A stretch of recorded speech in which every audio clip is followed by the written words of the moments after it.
Ассалаумағалейкум. Сіздермен бір қызық оқиға айтып берейін. Енді мал бағу деген әртүрлі жағдай болады. Осы бұзауды енді былай айтсам, шешесінің ішін кесірбаймен алдым ғой енді.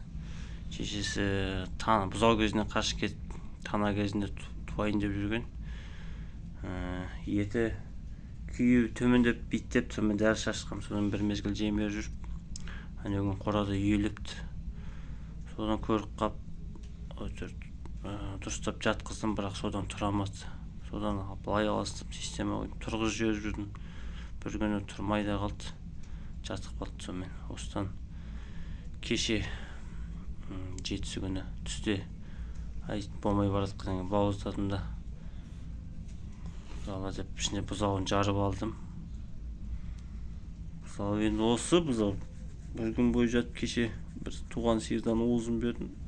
Содан уызын емді. Кешкісін таңертең келсем тұрыпты, үйде тұр. Таңертең бір сиырдан сауып сүт бердім.